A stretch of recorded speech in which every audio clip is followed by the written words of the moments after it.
Hi, I'm Sarah Balghigian and welcome to this yoga class all about grit, strength and determination. I've chosen poses in this sequence that I think embody those qualities, and I hope that by doing them here on the mat, that will bring them more into your life when needed. You're going to need a block and a strap for when we decompress, for when we stretch and open up at the end of the class. You don't really need them, you can do without them, but if you happen to have them, then press pause and go and get them now. Also, please do subscribe, please do click the thumbs up and become a patron for more benefits and more extras from me. Let's begin. Come into a bent knee, downward facing dog. So we're starting relatively tough, index fingers pointing straight ahead, tuck your toes under, pick up your knees, press back, but keep your knees bent a good 45 degrees, if not even 90 degrees. And as you squeeze your arms strong, start to straighten out your legs that little bit more.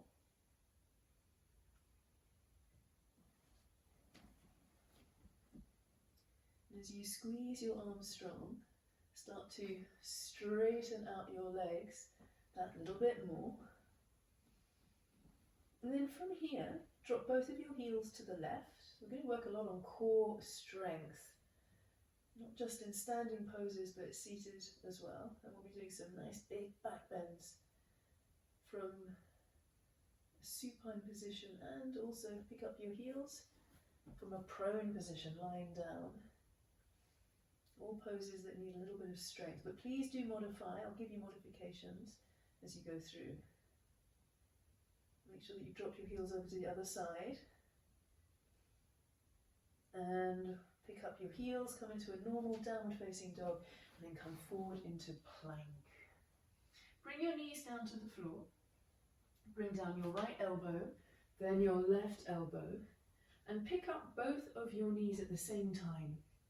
Widen your feet, drop both your heels to the left, pick your heels up, drop them over to the right, pick your heels up, then bring your knees back down to the floor, and bring your toenails down to the floor. Stay with this, or pick up your knees.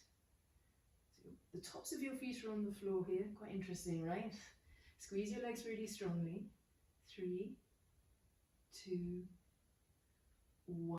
Bring your knees down to the floor and come into Sphinx pose. So bring your knees down, your thighs down, press your elbows back so that you can lift up your heart a bit more, and squeeze your legs and press your legs towards each other. You might even be able to bring your feet together. And from here, push both of your knees down to pick your bottom up. Walk your hands back onto the floor and go back into downward facing dog.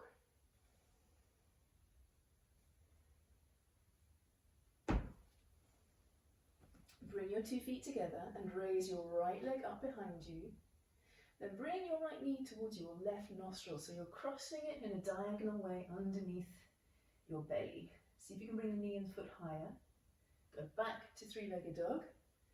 Then bring your right knee to the outside of your upper right arm, chicken winging it out. Keep the foot as high as you can. Go back to 3-legged dog. And then step your right foot forward between your hands. Bring your back knee down. Sweep your arms out to the side. Bring them up overhead and bring your hands together. Reach up, press your fingertips up towards the ceiling, burst through the ceiling to the stars. Then bring your hands into your heart. Inhale here, and as you exhale, twist to your right. Spin your fingers to your throat. Look up. Turn your belly and chest a little bit more. Now you can stay here, or push your back foot down, and as you inhale, pick up the back knee, straighten the back leg. Take a couple of smooth breaths here. It's important when you're pushing through, when you're being gritty and steely, to keep calm. Breathe steadily. Look down, bring your hands down, step back to downward facing dog. Bring your 2 feet together. Raise your left leg up for 3-legged dog.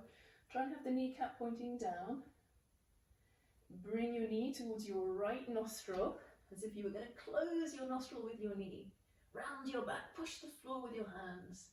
Go back to 3-legged dog. Then the chicken wing out to the left. Bring your left knee towards your upper left arm. Try and bring the knee and the foot higher. Go back to three-legged dog. Then step your left foot forward between your hands. Bring your back knee down. Keep your back toes tucked under. Bring your arms out to the side. Again, Anjaneyasana. Palms together. If that's too tough, then separate your hands. You can always bring your hands onto your hips. But if your palms are together, press the heels of the hands together and reach your fingertips up, up, up. Then separate your hands. Bring your hands into your heart. Inhale here, and as you exhale, twist towards the left. Spin your fingers to your throat. Turn to look up, if that's okay for you. Otherwise, look down.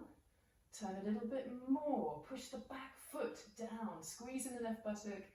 And when you're ready, an option here, when you inhale, pick up the back knee.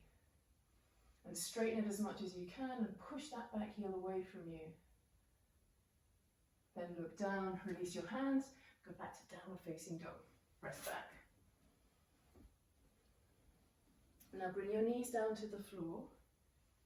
Come all the way down and reach your hands back behind you. Imagine here that your whole arms, the entire length of your arms, is parallel to the floor. Squeeze your shoulder blades towards each other. Squeeze your legs so your kneecaps come up, and on your next inhalation, summon up all that determination. Pick up your arms and your legs. Press your hands towards each other, your feet towards each other, as if you were charging down a narrow tube. Slightly raise your chin. And in this stressful situation here, again, breathe steadily and calmly, as much as you can. If you find your breath is really jagged, then come down a little bit. You can even have your feet on the floor. Then bring your hands by the sides of your ribs, push up to hands and knees, tuck your toes under, go back to downward facing dog. Walk your hands back towards your feet, bend your knees, bring your hands onto your hips, come up to standing. Now, stay here at the back of your mat and bring your hands onto your hips.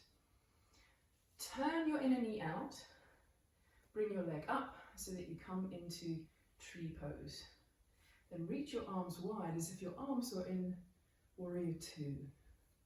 Straighten that standing leg. Now look at your bent knee and then step it halfway up the mat. If that's too far for you, then just step it low, but if you can, reach forward. Then lengthen your stance. So crawl that foot forward or move the back foot back so the distance between your feet is wide. Then look over your right hand, or whatever hand is ahead of you here. Straighten your back leg. Then come into side angle pose. So bend the elbow, turn the palm up, turn your back palm up, and then reach it over that top ear as you turn your head to look up. If that's too challenging, then please do look down. Push the back foot down more than you normally do and reach the top hand away from it. Now keeping still with the legs, come up with your torso back into Warrior Two. Look over that hand. Bring your hands onto your hips, straighten the bent knee, parallel your feet, lift your chest as you inhale, and as you exhale, bring your fingertips down to the floor. Lift your chin, lift your sitting bones. Coming into the first stage of Prasarita. Look down at the floor, walk your hands back so you come into the second stage. Round your back and squeeze your legs. Come back to the first stage, raise your head, walk your hands forward. Move your right hand closer to the left, flatten the palm of the hand to the floor and bring your left arm out to the side. Then twist. Lean back as you do this. Push your feet down, press your feet towards each other. Then look down, bring the left hand down where your right hand is now coming up. Push it down, straighten that bottom arm. Lean back. Put a little smile into your face here if you can. Then bring your hand down. Lots of precision work going on here. Bend your knees, bring your hands onto your hips, come up to standing, and then move to this side of the mat. So you can either bring your feet together or possibly a giant leap over to the side of your mat. Bring your hands onto your hips. Turn this leg out. Come back into tree pose, balancing. A cool alertness here as you reach your arms wide. Steady, strong. The tree truly growing, reaching its potential, its full height.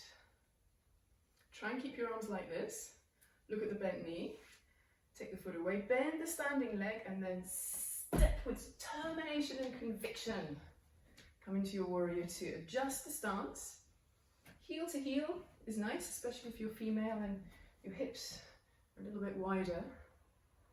Often in some schools of yoga we're told heel to the center of the back foot, which is okay, but easier if you're a man with relatively narrow hips. Squeeze the back leg, and then come into side angle pose. Bend this forearm, turn the back palm up, reach for the stars. Push the back foot down, turn your belly and chest, and you can choose to look down for more balance, more grounding, or look up. And again, keep the legs strong. Bring your torso and your arms back up again to warrior two. Straighten the bent leg, parallel your feet, fold forward. We're just going to do 2 stages here of Prasarita. Lift your chest, and then fold more. Walk your hands back. See if you can possibly come a little deeper into it the second time. Squeeze your legs, push your feet down. And do monitor how things are going here. Don't just blindly follow my instructions. Really feel this in your body. Then bend your knees, bring your hands to your hips, come up to standing. And either jump or walk your feet together. I recommend walking if you're worried about your lower back. Bring your arms forward and come down into a squat. Bring your hands down to the floor, bring your knees down. Then I want you to come back into a forearm plank. So bring your hands down to the floor, bring one elbow down, bring the other elbow down. Walk your knees back a little bit here. We're going to come into a variation of Vashisthasana, of plank pose. Tuck your toes under, pick up both of your knees, widen your feet, drop both your heels to the left. Now you can keep your right arm on the floor, or as you press your left shoulder towards your feet, pick up your right hand and bring it on your hip. Keep it there or reach up. Look down or look up. 3, keep your hips up. 2, nice and buoyant. 1, go straight to the other side. Bring your right elbow down, maybe a little bit further away from you. And then again, you can keep the left hand on the floor or on your hip, or bring it up. You can look down or look up. 3, press both your shoulders towards your feet. 2, 1, bring the left elbow down, bring your knees down, and come into Cobra. Bring your hands by the sides of your ribs and curl up. Press your legs towards each other. Downward facing dog. Tuck your toes under and press back. Okay. Bring your knees down to the floor. Fast and furious sequence today, and we're ending it with a nice decompression. These classes are quite short. If you want longer ones, then do consider joining Patreon or follow the link to my live Zoom classes. They're 75 minutes long. So put your strap at the back of your mat. This is going to be a really nice way to decompress and open up the chest and the arms. Put your block just in front of the strap, and if you have neither of these, it's fine. You can still do this. Bend your knees, bring your feet to the floor. Bring the bottom tips of your shoulder blades onto your block, or just onto the floor, onto your mat. Make sure that your head is resting either on the mat or on a pillow or a folded blanket. Then grab your strap, straighten your elbows, separate your hands enough for you to be able to bring your knuckles or the backs of your hands onto the floor. Now you can choose to make this a little more challenging by bringing your hands closer to each other. You could even do this with a blanket over the block to make the prop a little higher. But whatever you're doing, bear in mind that we're going to stay here for about another half minute. Slightly pull the strap as if you wanted to make it longer in between your hands. Try and bring softness into your shoulders and press your tailbone a little bit more towards your heels. Now is when you can decelerate, smooth out the grit. We can't be gritty and determined for very long. We have to rest. We have to recharge our batteries, smooth out the mental attitude as well. Now, if you want to stay here a little longer, if you're finding this really good, then please, by all means, do. Otherwise, release the strap, leave it where it is. Bring your hands down by your sides, roll over onto one side so that you can take the block away and come into Shavasana. Lengthen your legs long down the mat, one by one. Bring the backs of your hands to the floor and rest. Do this. You're still lying on the block, holding onto the strap. Stay there not too much longer. Come into Shavasana soon. Those of us that are in Shavasana, notice how you feel now. Around your chest, your back, your shoulders, down your arms. Just observe, hopefully finding some places that you can soften a little bit more and smooth away. Go down your abdominal muscles, all around your pelvis, your hips, down your legs, to your feet. And release any tension that might be there.